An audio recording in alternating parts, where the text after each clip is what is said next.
The first time my mother erased me happened quietly over a casserole dish and a folded napkin, and no one else in the room noticed. That's how it always starts. Not with shouting, not with doors slamming, with something small enough that you question whether it even counts. It was the Sunday before Thanksgiving 2022, and I was standing in my parents' dining room in a suburb outside Raleigh, North Carolina. The house smelled like roasted onions and sage. The table was already set even though dinner was hours away. My mother liked to prepare early. It gave her the illusion of control. I was 29 that year, old enough to know better, young enough to still hope. My name is Claire Donovan. I had driven 3 hours after a full work week, my trunk packed with a pie I bought from a bakery near my apartment, and a bottle of wine I could barely afford. I worked as a compliance analyst for a regional healthcare network. It wasn't glamorous, but it was steady. I read contracts, flagged irregularities, documented risk. Quiet work. Necessary work. The kind of work no one praises unless something goes wrong. My older sister Lauren arrived 10 minutes after me, empty-handed and glowing. She swept into the room like she belonged at the head of the table, her hair perfectly styled, her voice already loud with stories about her job at a boutique real estate firm downtown. She kissed my mother on the cheek, hugged my father, and barely glanced at me. That part wasn't new. What was new was the envelope. I noticed it when my mother slid it closer to my father, her hand lingering on the corner like it might fly away.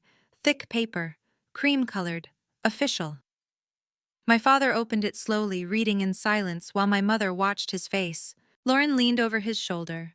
I stayed where I was, pretending to adjust the napkins. When my father finally spoke, his voice carried that tone he used when he wanted the room to feel important. "We finalized it," he said. Lauren clapped her hands once sharp and excited. "Finally." My mother smiled at her, soft and proud. "It's a relief." I waited. I didn't ask what it was. I had learned that asking questions made things awkward. "It's the trust," my father continued. "Everything's settled now. The house, the accounts, the business interest." Lauren reached for his arm. "So it's official." He nodded. "You're taken care of." Something shifted in my chest, just slightly, like a warning tremor before an earthquake. I cleared my throat. "What about—" My mother cut in smoothly. "Claire, could you check if the oven's preheated? I don't want the casserole drying out." The words landed clean and final. I walked into the kitchen and stared at the oven dial without turning it.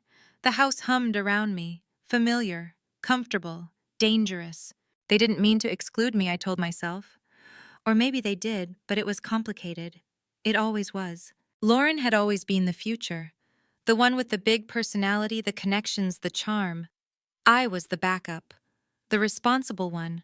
The one who didn't make waves. After dinner, while Lauren talked animatedly about listings and clients, my father pulled out the envelope again. He explained the structure of the trust, the protections, the planning. He talked about legacy, about keeping things in the family. He never said my name. When dessert was served, my mother finally looked at me. "You understand, right?" she said lightly. This just made sense. I nodded. I always nodded. Later that night, in the guest room that still smelled faintly like my childhood shampoo, I lay awake staring at the ceiling. I replayed the conversation again and again, looking for the moment where I should have spoken up. There wasn't one. The next morning, I drove home before sunrise. The highway was empty, the sky pale and undecided. I told myself it didn't matter. I had my job, my apartment, my independence. But something had cracked. Over the next few weeks, the cracks spread. My mother started calling more often, always with questions that sounded casual but weren't. Did I have savings? Was I planning to move? Was I dating anyone serious? Each question felt like an audit. Lauren stopped returning my texts entirely. Then came Christmas. They insisted I come early that year. Said it would be special. Said they wanted to do things differently. The house was decorated within an inch of its life. Garland on every railing. White lights everywhere. My mother moved through the rooms like a stage manager, adjusting candles, fixing imaginary problems. Guests filled the space. Neighbors, church friends, people who had known my family for decades and still believed the story they told. Lauren stood by the tree in a red dress, laughing, accepting congratulations. Someone mentioned her promotion. Someone else mentioned her upcoming engagement. My father raised his glass. He talked about pride, about success, about making smart choices. He talked about how some people understood how to build something meaningful. Then his eyes found me. For those of us who took the practical route, he said, smiling thinly, it's important to know our place and support those who are really going somewhere. A few people laughed. I felt my face heat, but I didn't react. I never reacted. After the applause faded, my mother pulled me aside near the coat closet. Her voice was low, controlled. We need to talk about the loan, she said. What loan? She blinked like she hadn't expected resistance. The money Lauren needs. Just until things stabilize. You're in a good position, Claire. You don't have children. You don't have expenses like she does. I stared at her. You mean my savings? She sighed. Family helps family. Something in me went still. I can't, I said quietly. Her smile tightened. Don't be difficult. I'm not being difficult, I'm being clear. Her eyes hardened. After everything we've done for you, that was the moment I understood. The love I thought I had grown up with was conditional. It always had been.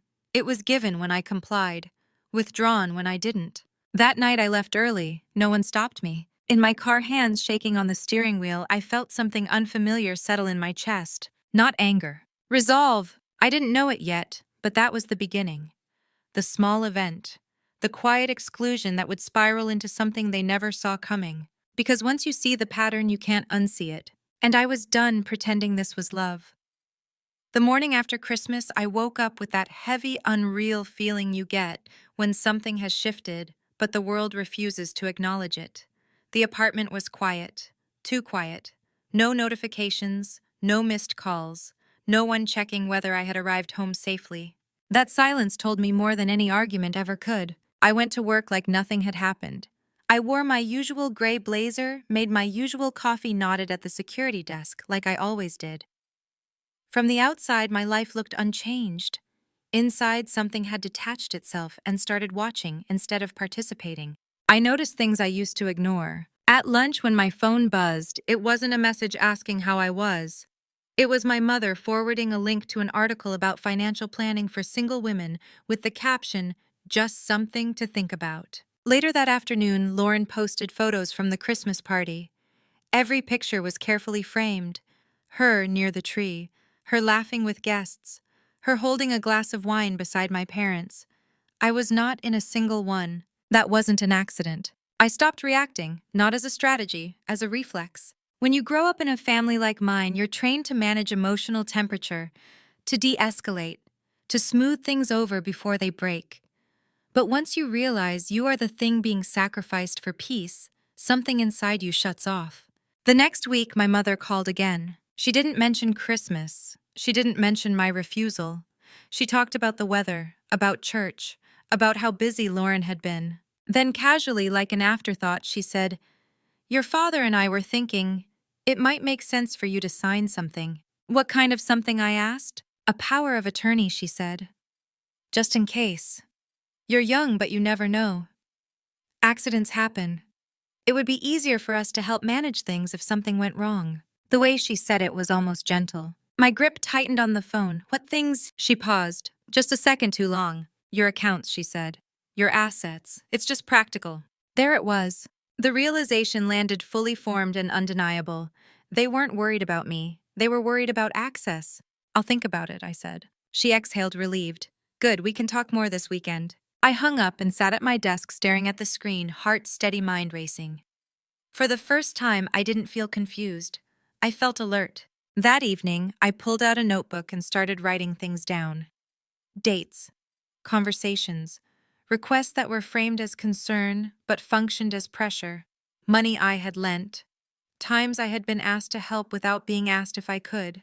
It was not a diary, it was a record. Patterns emerged fast once I stopped pretending they didn't exist. Every major ask coincided with a problem in Lauren's life. Every dismissal of my boundaries was justified as family unity. Every compliment I received was attached to usefulness, not who I was. I slept better than I had in weeks. Over the next month, the pressure increased. My father called for the first time since Christmas. His tone was controlled, almost rehearsed. "You've been distant," he said. "I've been busy." He chuckled. "We're just concerned. Your mother worries you're pulling away." "I am pulling away," I said calmly. Silence stretched on the line. "That's not healthy," he said finally. "Families don't operate like that." I didn't argue. I didn't defend myself. I let the silence do the work. He cleared his throat. We should revisit that trust conversation. There may have been misunderstandings. I could almost hear the word correction hovering unsaid. I don't need to revisit it, I said. I understood it perfectly. His voice hardened. You're being emotional. No, I said, I'm being observant. He didn't like that. Within days, the narrative shifted. A cousin messaged asking if I was okay. An aunt left a voicemail asking if I was overwhelmed. Someone from church sent a prayer emoji and said they hoped I found peace. They weren't checking on me. They were checking the story. Lauren finally reached out. Her message was short-clipped. Why are you making things difficult for Mom and Dad? I stared at the words, waiting for the familiar guilt to rise. It didn't. I'm not, I replied. I'm just not agreeing anymore. Her response came fast. You're overreacting. Everything they do is for the family. I almost laughed. That night, I opened my laptop and searched for estate attorneys in my area. I didn't know exactly what I needed yet, but I knew this much: I was done being unprotected. The consultation was scheduled for the following week. In the meantime, my mother escalated. She showed up at my apartment unannounced on a Saturday morning, a bag of groceries in her arms like a peace offering. She hugged me too tightly, commented on how tired I looked, then sat at my kitchen table like she owned it. You've been shutting us out, she said. I've been setting boundaries. She frowned. That word again. She talked for 20 minutes without pause. About family loyalty, about sacrifice, about how Lauren was under so much pressure, about how my independence made them worry I didn't need them. That was the most honest thing she said all morning. Then she slid a folder across the table. Inside were forms, financial disclosures, authorization documents. My name typed neatly at the top. We just want to help, she said softly. Sign these and everything gets easier. I closed the folder. No, I said. Her face changed instantly. You're being selfish, she snapped. After all we've given you. I met her eyes. Name one thing you gave me without expecting something back. She stood up so fast her chair scraped the floor. You've changed, she said coldly. Yes, I replied, I have. She left without another word. That afternoon, my phone exploded. Calls, messages, voicemails. Concern turned to accusation. Worry turned to anger. I listened to none of them. At the attorney's office the following Tuesday, I laid everything out. The trust, the requests, the pressure, the forms. The attorney listened quietly, then leaned back in her chair. You're not imagining this, she said. They're trying to consolidate control. The word landed heavy and validating. She explained options, protective steps, legal boundaries. For the first time, I felt something close to power. That night, I sent one message to my family. I won't be signing anything. Please stop contacting me about my finances. Then I turned my phone off. I didn't know yet how far they would go when they realized I was serious. But I was done being the quiet solution to everyone else's problems, and they were about to learn that silence, when chosen, is not weakness. It's preparation. The first real consequence didn't come with shouting or threats. It came disguised as concern wrapped in other people's voices. 2 days after I sent that message and turned my phone back on, my supervisor asked if I had a minute to talk. His tone was neutral, the way it always was when something needed to be addressed without causing panic. We sat in a small conference room with a glass wall that looked out over the parking lot. Late winter light filtered through dull and gray. Everything okay outside of work, he asked. Yes, I said. He studied me for a moment. I'm asking because we've received a few informal inquiries, nothing official. My chest stayed calm, my mind sharpened. Inquiries about what I asked. About you, he said carefully. Your stress level, your stability. There it was. I didn't react, I didn't interrupt. He continued. Someone reached out saying they were family, expressed concern, suggested you might be overwhelmed and not handling things well. I nodded slowly. That would be my parents. He raised an eyebrow. This isn't a disciplinary issue. I want to be clear. But when outside parties start questioning an employee's reliability, we have to document it. I understand, I said. And I did. This was escalation. I left the meeting with my posture steady, my expression neutral, and my stomach stone cold. In the bathroom, I locked myself in a stall and breathed slowly until the initial surge passed. They hadn't respected my boundary. They had stepped over it. That evening, I listened to the voicemails I had ignored. My mother crying, an aunt warning me not to destroy the family. Lauren's voice sharp and furious, accusing me of being jealous, unstable, ungrateful. I saved them all. Not for memory, for evidence. The next morning, my father sent an email to my work address. Not a personal one, a professional one. He wrote that he was concerned about my well-being, that family conflicts had caused emotional strain, that he hoped my employer would encourage me to seek support. He signed it with his full name. I stared at the screen, my hands completely still. This was no longer about money. This was about control. I forwarded the email to myself and to the attorney I had consulted. Then I scheduled a follow-up appointment. When you grow up being told not to make things worse, you learn to swallow injustice until it becomes background noise. But once someone threatens your livelihood, the rules change. At the attorney's office, I laid out the new development. The voicemail, the email, the workplace contact. She didn't sugarcoat it.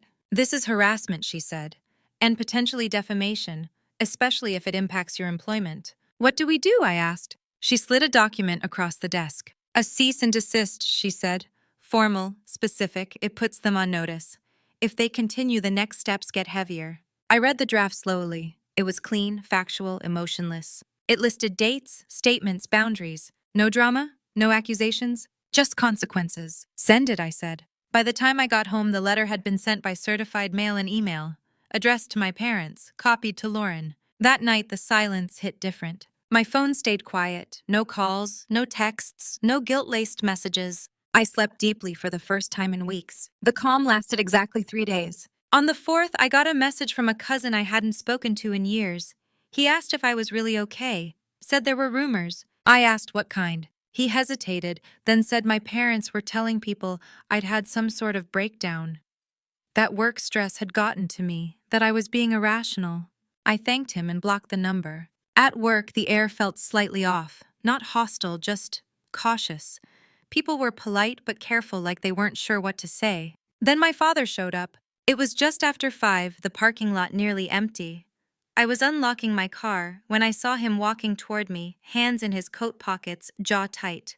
You can't do this, he said without greeting. Leave, I said calmly. You sent lawyers after us, he snapped. After your own family. You contacted my employer, I replied. That was your choice. He scoffed. We were trying to help. You were trying to control, I said. There's a difference. He stepped closer. You think you're protected now? Yes, I said, and I meant it. I got in my car and locked the doors. He stood there, furious, powerless. I reported the encounter the next morning. Everything was documented. By the end of the week, my attorney informed me that my parents' attorney had responded. They denied wrongdoing, claimed misunderstanding, promised no further contact. The letter was carefully worded. Too carefully. I knew this wasn't over. But something had shifted permanently. They had tried to remove my credibility. Instead, they had forced me to take it seriously. And once you stop playing the role assigned to you, the entire system has to adjust. Whether it survives that adjustment is not your responsibility. It was no longer about keeping the peace. It was about keeping myself. What people don't tell you about drawing a hard boundary is that the moment you enforce it, you stop being invisible. And when you stop being invisible in a family built on control, someone always panics. The first sign came quietly through paperwork. On a Monday morning in early February, I logged into my online banking account to pay rent and saw a pending change notification, not a withdrawal, not a transfer, an address update request. My mailing address had been changed from my apartment to my parents' house. I stared at the screen, feeling that familiar tightening in my chest. Not fear, recognition. I hadn't authorized it. I called the bank immediately. The representative was polite, professional, slightly alarmed when I explained. Someone called in with identifying information, she said. Full name, date of birth, previous address. They passed verification. My voice stayed even. Reverse the change. Flag the account. No third-party access. No exceptions. She complied, apologized, and suggested additional security steps. I asked for all of them. When I hung up, I sat at my kitchen table for a long time, hands wrapped around a mug that had gone cold. They were still trying. That afternoon, my attorney confirmed what I already knew. This is escalation, she said. They're testing whether your boundaries are real. Make them real, I said. We added another layer. Formal notice to financial institutions, identity monitoring, written instructions denying consent for any representation by family members. Everything in writing, everything documented. The next move came from Lauren. She didn't call, she didn't text. She showed up at my apartment. I opened the door and saw her standing there in a tailored coat, expression tight and brittle. For a second, we just looked at each other. Sisters who shared blood but no longer shared reality. You look tired, she said. So do you, I replied. She stepped inside without waiting for permission, glanced around like she was assessing damage. You've made things difficult, she said. Mom's barely sleeping, Dad's furious. I closed the door calmly. That's not my responsibility. She laughed sharply. You always do this. Act calm while you blow everything up. I didn't blow anything up, I said. I stepped away. She crossed her arms. You think you're smarter than us now because you hired a lawyer. No, I said, I think I'm done being managed. Her face flushed. You were never managed, you were protected. I met her eyes from what she opened her mouth, then closed it. The silence stretched. You don't get it, she said finally. Everything we have depends on how we look. You're making us look unstable. There it was. Not concern, not love, optics. I'm not responsible for your image, I said. She stepped closer. You could fix this. You could apologize. Just say you overreacted. And then what I asked. Sign the papers. Hand over control. Pretend nothing happened. She hesitated, just long enough. You owe us, she said. I felt something settle then. A clarity so sharp it almost hurt. I don't, I said quietly. Her voice dropped. If you keep this up, you're going to lose us. I didn't answer. She stared at me for a moment, searching for the guilt that used to live in my eyes. When she didn't find it, something in her hardened. Fine, she said. Don't say we didn't warn you. She left without another word. That night, I didn't sleep much. Not because I was anxious, but because my mind kept replaying the same realization. They weren't afraid of losing me. They were afraid of losing access. The next week confirmed it. A certified letter arrived from my parents' attorney. Inside was a formal request to meet and resolve misunderstandings. They framed it as reconciliation, as family mediation. My attorney read it and shook her head. This isn't about reconciliation, she said. It's about containment. We declined. 2 days later, my phone rang from an unfamiliar number.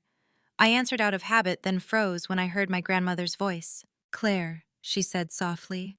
Why are you hurting your parents? I closed my eyes. They're heartbroken, she continued. Your mother is sick with worry. I listened. I always listened. They're saying you've changed, she said. That work has made you cold. I took a slow breath. Did they tell you what Dad said to me at Christmas? She paused. They said there was a misunderstanding. Did they tell you they contacted my employer? I asked. Silence. They didn't, I said. Her voice wavered. Family doesn't involve lawyers. Family doesn't threaten livelihoods, I replied. She sighed. I don't recognize this version of you. That's because you never knew me, I said gently. After we hung up, I sat very still. That call hurt more than the others.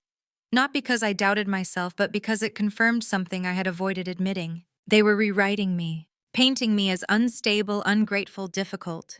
It was easier than admitting they had crossed lines. At work, the subtle tension grew. No one said anything directly, but I could feel the shift, the careful distance, the polite professionalism edged with uncertainty. Then my supervisor called me in again. This isn't punitive, he said quickly, but we're initiating a routine review. Because of my family, I said. He nodded. Yes. I expected anger. What I felt instead was resolve. I have documentation, I said. Everything. I know, he replied. That's why this will likely end in your favor. Likely wasn't enough. That night I made a decision. I wasn't going to wait for them to stop. I was going to remove their leverage. I scheduled meetings, changed beneficiaries, updated emergency contacts, removed every thread they could pull. Then I took the final step. I blocked their numbers, not in anger, not in drama, in preparation, because I knew what came next. When people lose control quietly, they don't stop. They escalate. And the next escalation would force me to act in a way none of them were prepared for, including me.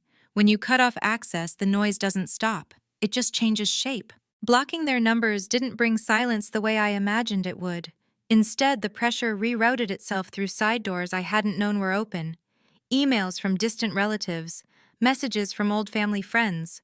People who never asked how I was, only why I was doing this to them. Every message carried the same subtext. Fix it. Go back. Make it easier for everyone else. I didn't reply. What surprised me wasn't their persistence. It was how coordinated it felt. The timing, the language. Phrases repeated almost word for word, as if they were all reading from the same script. I recognized it immediately. My mother's voice multiplied through other mouths. At work, the review process moved forward, quietly, methodically. I provided documentation, dates, screenshots, certified mail receipts, the cease and desist, the email my father had sent to my work address, the voicemail where my mother cried about my instability without ever mentioning her own actions. Facts have weight when emotions don't. My supervisor didn't offer reassurance. He didn't need to. The process itself was the reassurance. It was structured, impartial, uninterested in family narratives. Still, I knew this wasn't over. The real blow came on a Friday afternoon, the kind that feels harmless until it isn't. I was leaving the office when my phone buzzed with a notification from my bank. A fraud alert, an attempted loan application in my name. Denied flagged stopped before it went anywhere. I sat in my car and stared at the message. This wasn't clumsiness. This wasn't confusion. This was intent. I called the fraud department immediately. The representative confirmed what I already suspected. Someone had tried to open a line of credit using my information. The attempt had failed because of the extra security I'd put in place. "Do you know who might have done this?" she asked. "Yes," I said without hesitation. I drove straight to my attorney's office. She didn't look surprised when I told her. She nodded slowly like this was the natural next step in a story she'd seen before. "This crosses from harassment into fraud," she said, "and identity misuse." "What do we do?" I asked. She slid another document toward me. Different from the others, heavier. "We escalate," she said. The word sat between us. She explained the options: formal reports, legal complaints, protective orders, the possibility of involving law enforcement if the behavior continued. I listened carefully. I didn't rush her, I didn't interrupt. Then I asked the question that mattered. "Will this stop them?" She was honest. "It will limit them, and it will create consequences they can't talk their way out of." That was enough. I signed. The next step wasn't dramatic. No confrontations, no announcements, just paperwork moving through systems that don't care about family hierarchy or emotional manipulation. I filed an identity theft report. I placed permanent fraud alerts. I authorized my attorney to communicate on my behalf only. I didn't tell anyone in my family. They found out anyway. Lauren showed up again 2 days later. This time I didn't open the door. She knocked, hard, then pounded, then shouted my name like she had the right. I stood on the other side, heart-steady phone in hand. I didn't respond. I documented. I recorded the time, the duration, the words she yelled. "You're destroying us," she screamed. "Dad could lose everything." I didn't move. Eventually she left. That night I received an email from my parents' attorney. The tone had changed. Gone was the language of misunderstanding and reconciliation.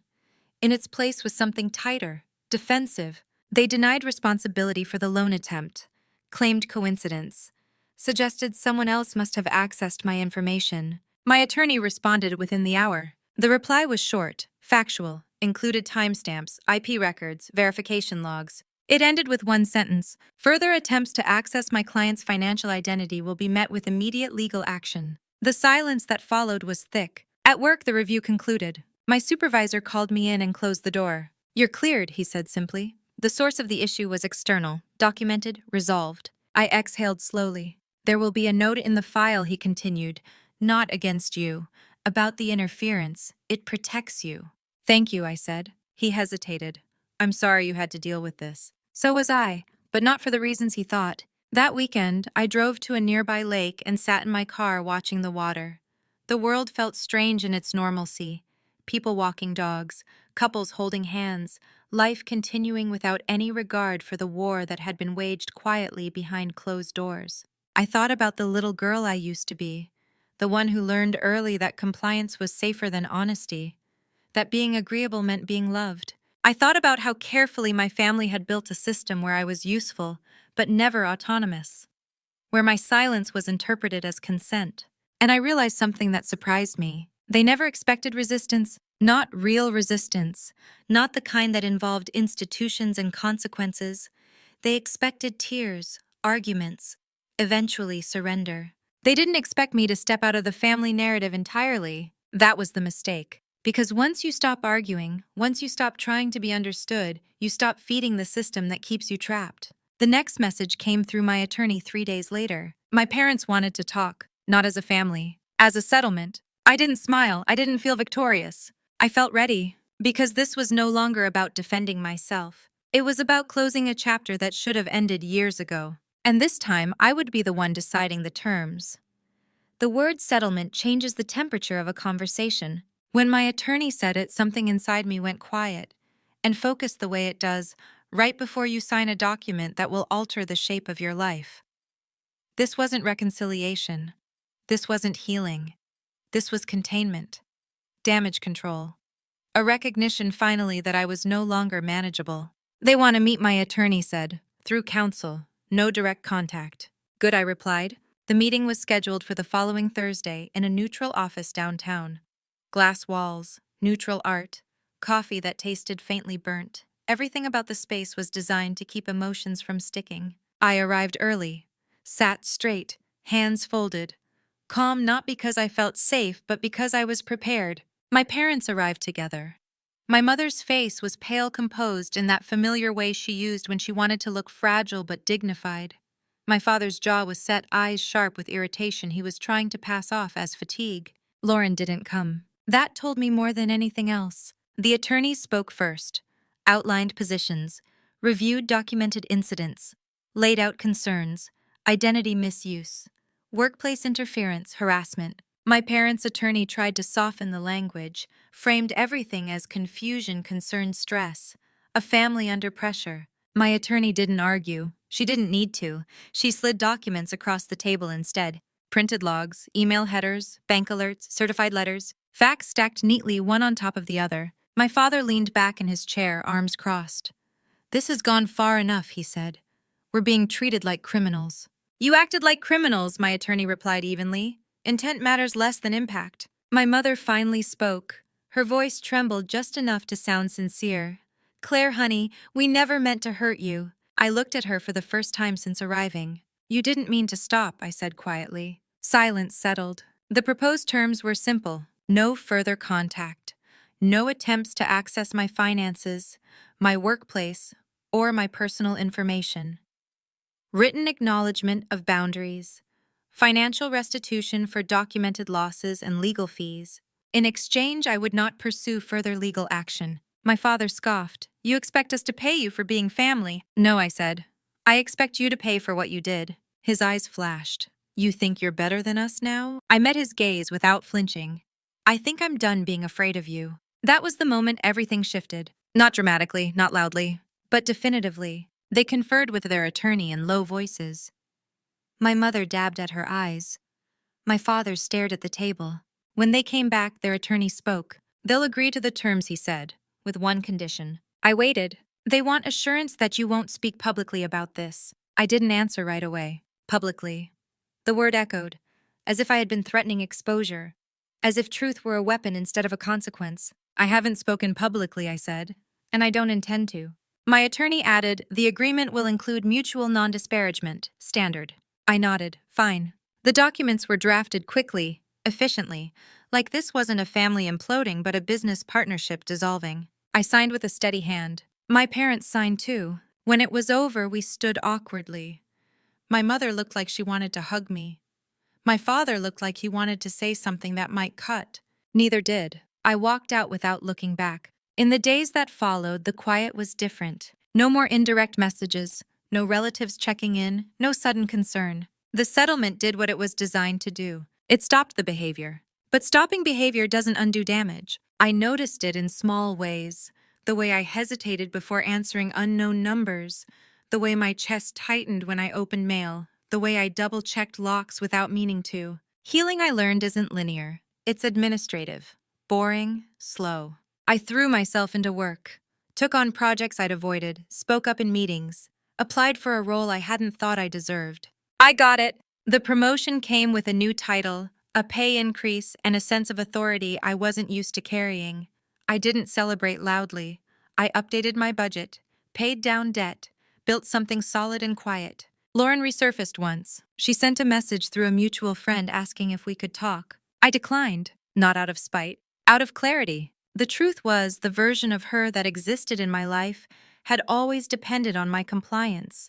Without it, there was nothing left to say. Months passed. Spring softened into summer. The world moved on. One afternoon, I received a notification from the county records office.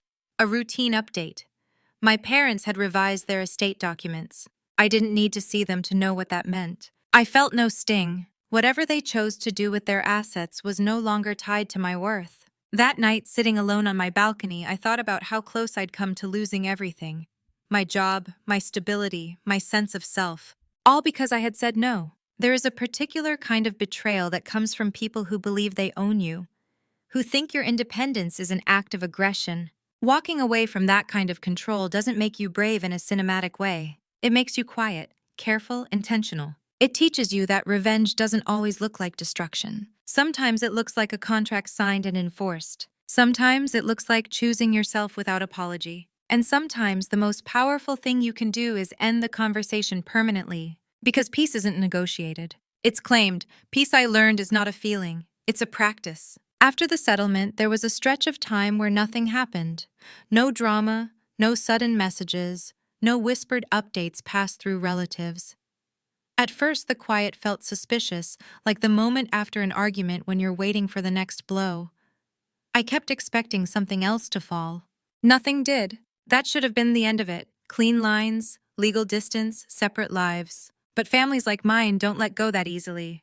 They just get more subtle. The first crack in the silence came through a letter forwarded by my attorney, not from my parents, from Lauren's real estate firm.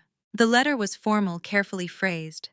It stated that during a routine internal review, the firm had discovered discrepancies in representations made by an employee regarding family assets and financial backing.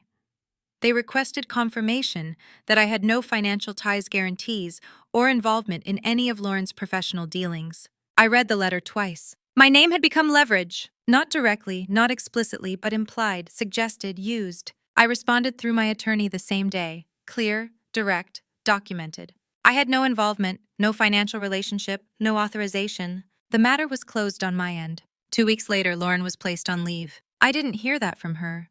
I heard it from a mutual acquaintance who mentioned it casually as if it were just another piece of gossip. She's having a rough time, the woman said. Family stuff, I guess. I nodded politely and changed the subject. I didn't feel satisfaction. I felt distance. The kind that comes from finally stepping outside a storm and realizing it never belonged to you in the first place. Lauren reached out again after that, this time directly. A long email. No accusations, no demands, just words that tried to sound reflective. She wrote that she felt lost, that she hadn't realized how much she'd relied on the image our parents built, that everything was falling apart now that the truth was catching up. She wrote that she missed me. I sat with the email open on my screen for a long time. I didn't doubt her pain. I doubted her timing. There is a difference between remorse and regret. Remorse asks what it did to you. Regret asks what it cost me. I closed the email without replying. A week later, I received another notice. This one from the county clerk. My parents had transferred a portion of their assets into a new entity. The names involved were unfamiliar. The structure was more complex. I didn't investigate. I didn't need to. People who fear losing control often scramble to rebuild it somewhere else. At work, things stabilized. The tension faded. My name stopped being whispered. My performance spoke for itself. One afternoon, my supervisor stopped by my desk. You handled that situation well, he said. Not everyone would. Thank you, I replied. He hesitated. For what it's worth, we value discretion here, and strength. I understood what he meant. That night, I went out to dinner alone. A small place near my apartment with dim lighting and no expectations. I ordered a glass of wine and took my time.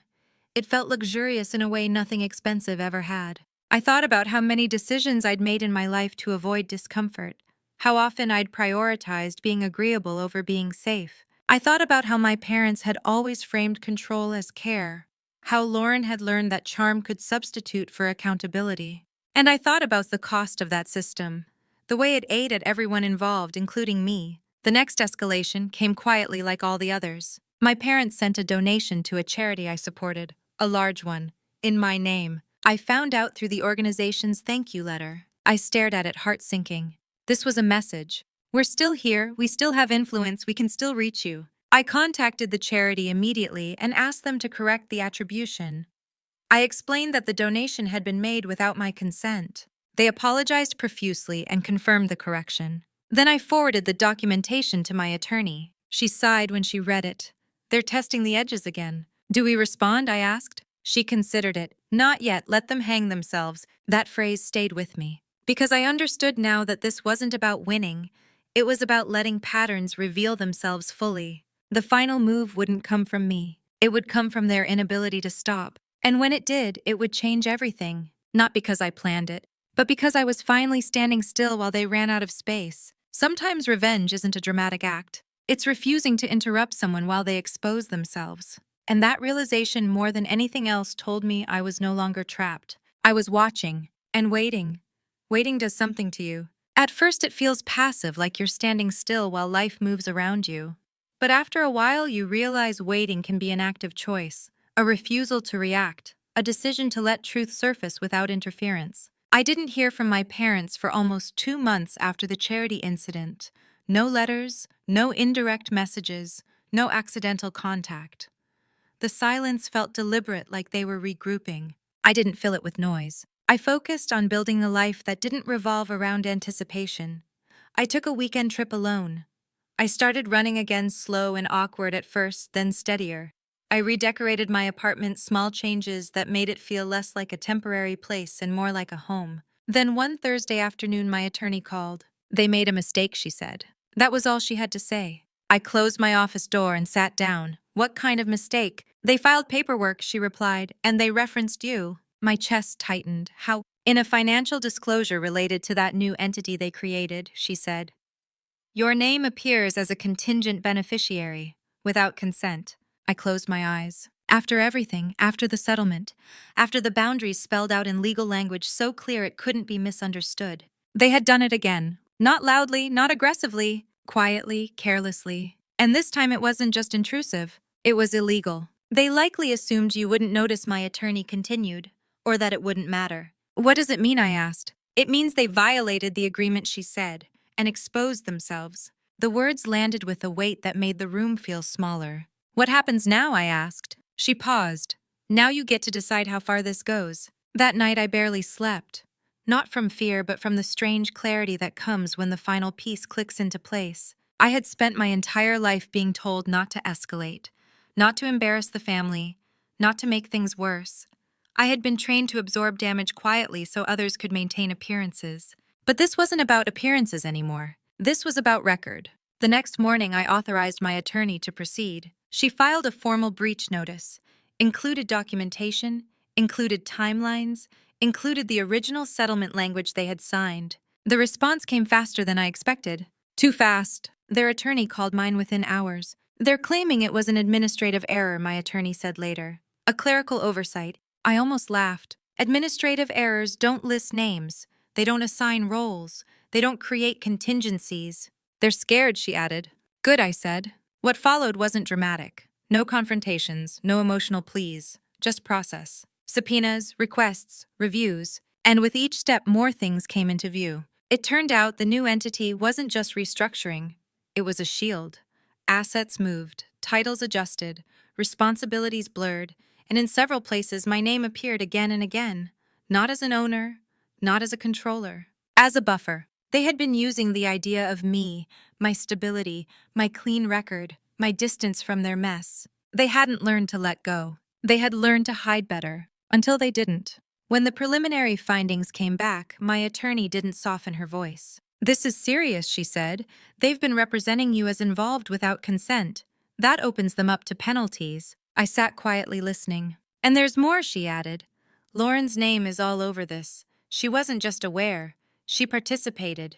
That one landed differently. Not because it surprised me, because it confirmed what I had already accepted. The betrayal wasn't accidental. It was collaborative. The meeting that followed was not framed as a family matter. It was framed as a compliance issue. Different room, different tone, different consequences. I wasn't required to attend. I chose to. I sat at the end of the table, hands folded, posture calm. My parents looked smaller than I remembered.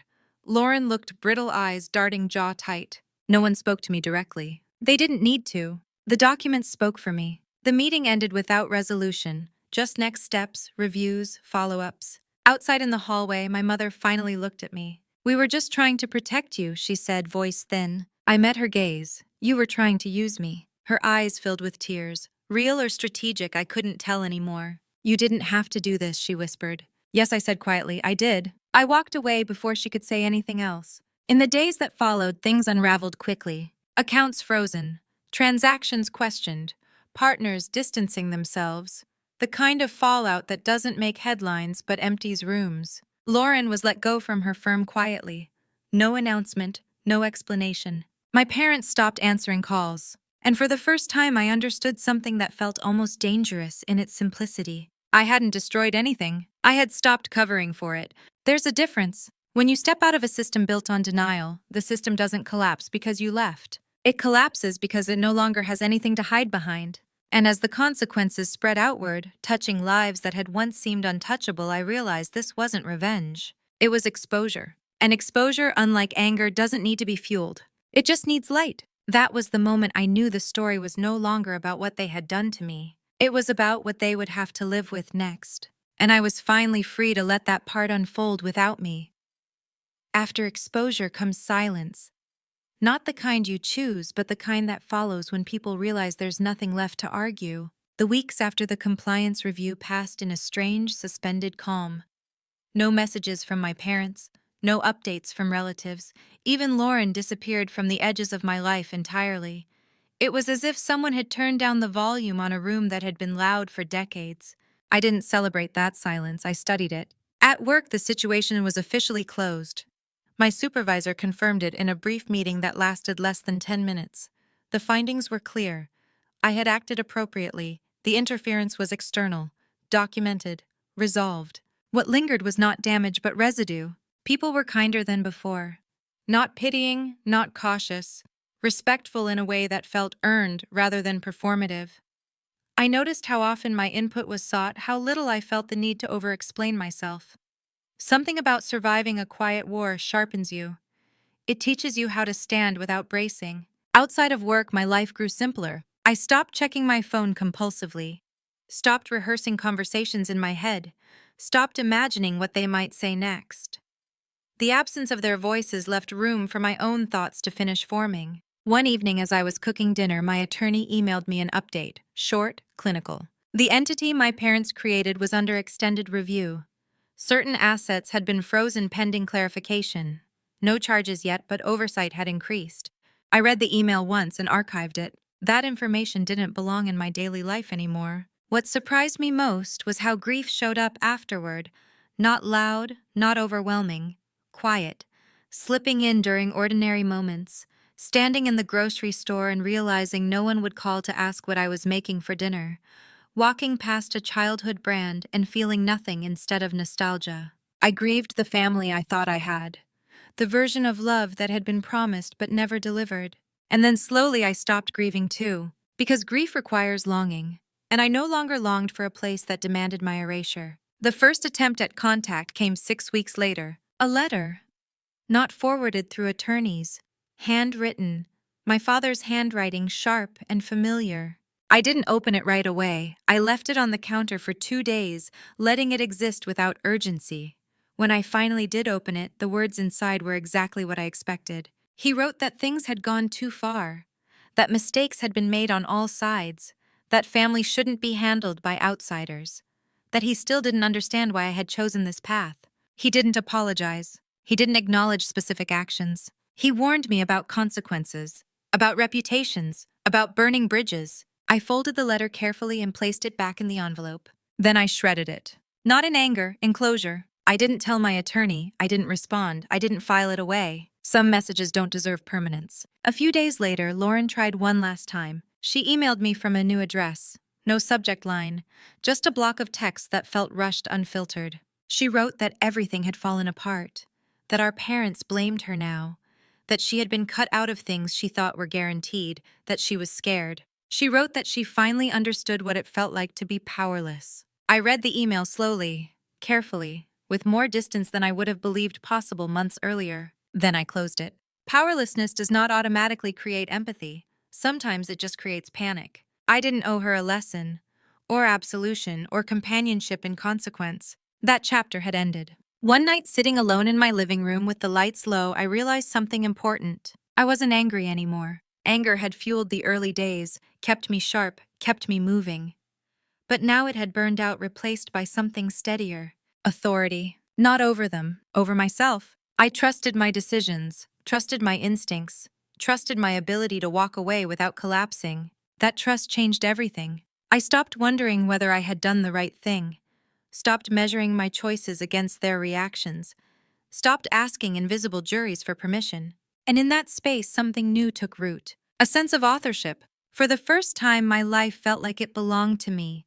Not because I had won, not because they had lost, but because I had removed myself from a system that required me to shrink. The fallout continued without me. I heard distantly that my parents' social circle had thinned, that questions lingered where certainty used to be, that Lauren had moved back home, the future she once spoke about dissolving quietly. None of it reached me directly. That was the point. When you step out of a narrative built on control, you don't get a clean ending. You get something better.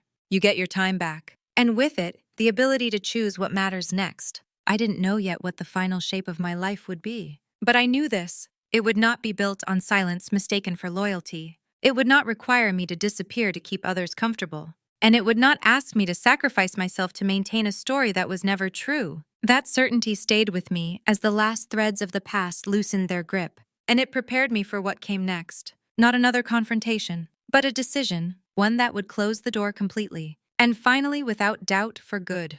The decision didn't arrive as a dramatic moment. There was no rush of emotion, no final straw snapping in half. It came the way clarity often does in adulthood, quietly on an ordinary morning when you realize you've already been living as if the choice were made.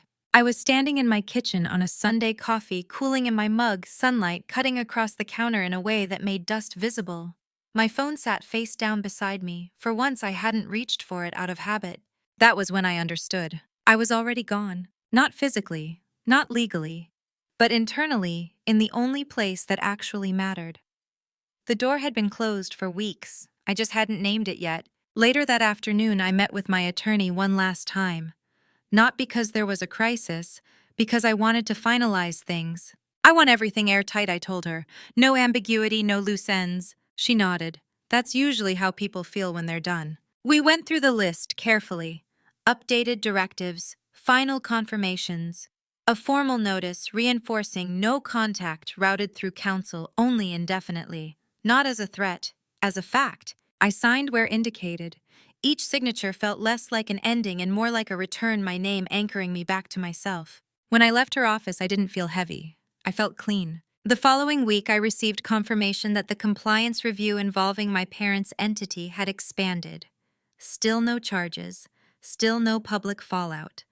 But the scrutiny had teeth now, the kind that doesn't go away quickly. I didn't follow up. I didn't ask for updates. I had learned the difference between justice and obsession. One afternoon, while sorting through old paperwork at home, I found a box I hadn't opened in years.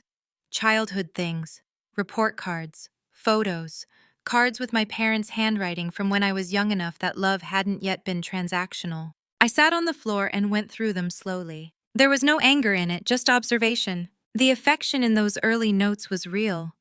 I could see that now, but so was the shift. The moment praise turned conditional, the moment achievement became currency, the moment silence was rewarded more than truth. People don't usually become controlling overnight. They adapt, they justify, they normalize. So do the people who survive them. I put the box back and slid it into the closet. Not because it hurt, but because I no longer needed to carry it with me. That evening, my phone buzzed. An unknown number. I watched it ring. It stopped. A voicemail notification appeared. I didn't listen to it. Instead, I deleted it and blocked the number. The act was simple, almost boring. And that was the point. Finality doesn't need drama, it needs consistency. At work, I was asked to mentor a new hire. Someone younger, sharp, still uncertain about her footing. She reminded me of myself in ways that surprised me. One afternoon after a meeting, she lingered and asked how I learned to be so direct without sounding defensive. I thought about it before answering. I stopped trying to be understood by people who benefit from misunderstanding me, I said. She nodded slowly like she was filing that away for later. That night I went for a long walk through my neighborhood. The air was cool. Houses glowed softly from the inside. I passed families at dinner tables, couples arguing quietly, children laughing in driveways. Life unedited. I realized then that my story hadn't ended with revenge or triumph or even vindication. It had ended with authorship. I was no longer reacting, no longer managing narratives, no longer bracing for impact. I was choosing where to invest my energy, choosing who had access, choosing what I would and would not explain. That choice had cost me a family, but it had given me myself. The next letter arrived a few days later, forwarded through my attorney. Brief. My parents acknowledged receipt of the final notice. No apology, no argument, just confirmation. I read it once, then I closed the file. That was it. No music swelled. No chapter title appeared in the sky. The world didn't pause to mark the moment. But something fundamental had shifted. I wasn't waiting anymore. Not for them to understand. Not for them to change. Not for them to feel the weight of what they'd done. That work belonged to them. Mine was finished. I went to bed that night without replaying conversations, without imagining alternate endings, without preparing defenses for attacks that never came. I slept deeply. In the morning, I woke up with the unfamiliar sensation of a future that felt open instead of conditional. I didn't know yet what I would build there. But I knew this. Whatever came next would be chosen freely. And nothing, no name, no bloodline, no history rewritten as obligation, would ever take that from me again. The months after closure were quieter than I expected. Not empty, not lonely, just unclaimed. Like a stretch of land no one had argued over yet. At first that unsettled me. When you spend years living in reaction mode, calm can feel like something is missing. I kept waiting for the other shoe to drop, for a message to slip through, for a name to appear where it shouldn't. But nothing did. Life continued deliberately ordinary. I woke up early, went to work, took my lunch breaks outside when the weather allowed. I started saying no to things that drained me, and yes to things that didn't need justification. It was a subtle shift, but it changed the shape of my days. The grief came in waves I didn't anticipate. Not for my parents, not even for Lauren. I grieved the version of myself that believed love was earned by compliance. The girl who learned to read moods before reading books. The adult who mistook endurance for strength. One evening, I caught myself apologizing to a cashier for a delay that wasn't my fault. The words left my mouth automatically. I stopped mid-sentence. I don't need to apologize for that, I said more to myself than anyone else. The cashier smiled politely, unaware of the small internal rebellion taking place in front of her. Those moments added up. At work, my role expanded. Not because I asked for more, but because I stopped shrinking. I spoke when I had something to say. I didn't soften my conclusions. I didn't frame my boundaries as flexibility. People adjusted. That's something no one tells you. When you change the rules of engagement, most people adapt faster than you expect. The ones who don't are usually the ones who benefited from the old rules. One afternoon, my supervisor asked if I'd consider leading a new initiative. It would mean more visibility, more authority, more risk. I said yes without overthinking it. That night, I sat alone on my couch, a glass of wine untouched on the table, and realized something quietly astonishing. I trusted myself, not in a motivational sense, not in the way people talk about confidence online, in a grounded, practical way. I trusted my judgment, trusted my instincts, trusted that I could handle discomfort without collapsing into self-doubt. That trust was the real inheritance. I heard one final update through my attorney near the end of summer. The compliance matter involving my parents had resolved. Penalties, oversight, a formal restructuring under scrutiny. Nothing criminal, nothing dramatic, just consequences. Lauren had moved to another state, taken a job far from the image she once curated. My parents had downsized.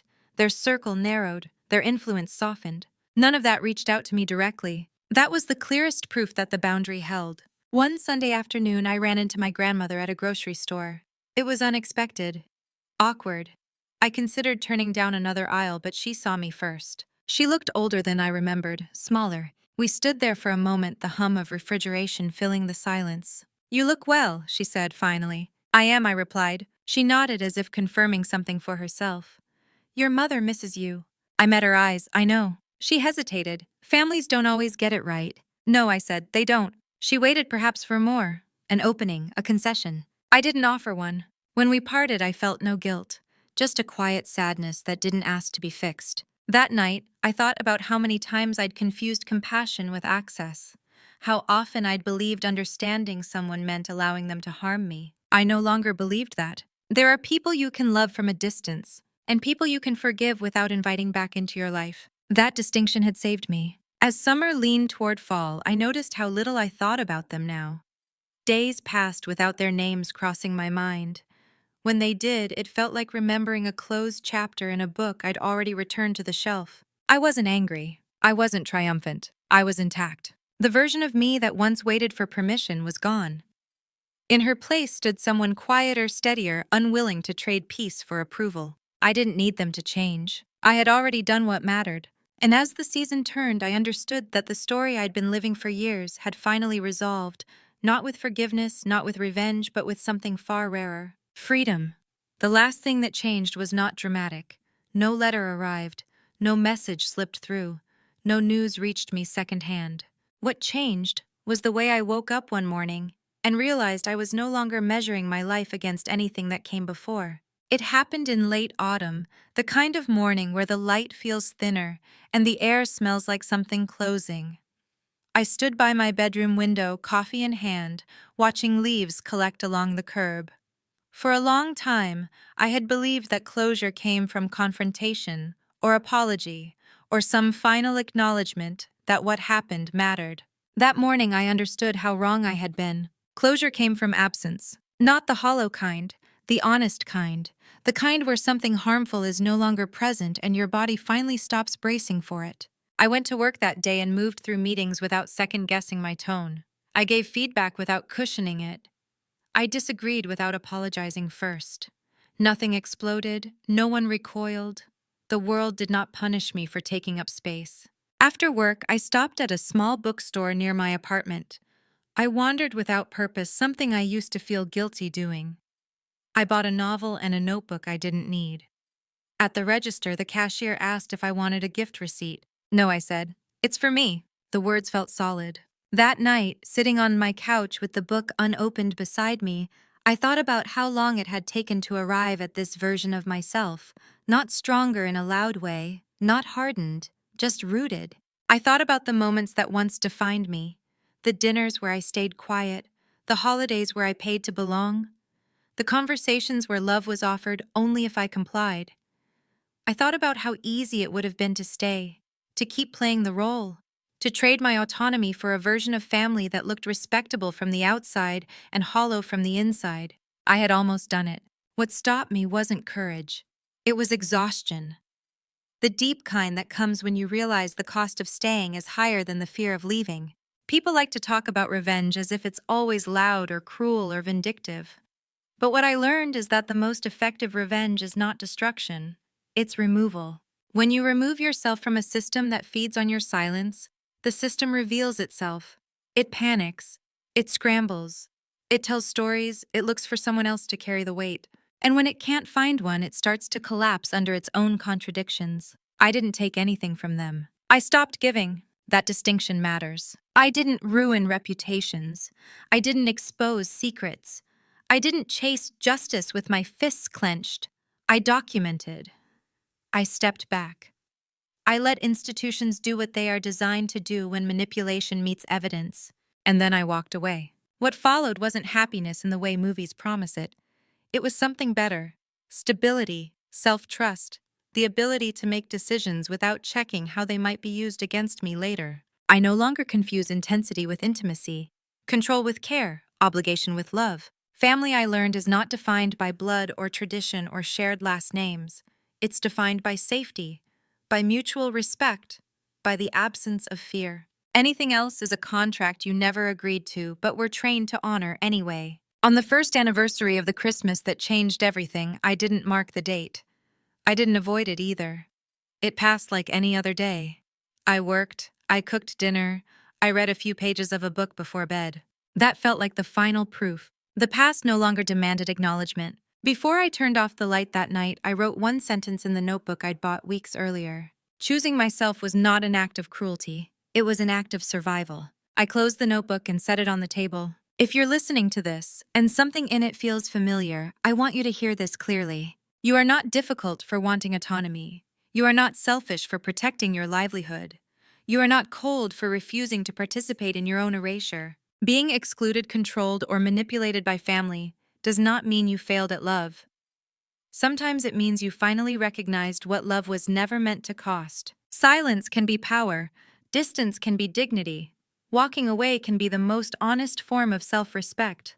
And integrity is not something you explain to people who benefit from you lacking it. It's something you live quietly after you stop asking for permission. If this story resonated with you, if you've ever been pushed aside, controlled, or betrayed by the people who were supposed to protect you, share your thoughts. Tell me what choosing yourself looked like for you, or what you're still working toward. And if you want more stories like this, stories about karma boundaries, and the moment the tables finally turn, stay with me. Some endings are not loud, they're clean, and they change everything.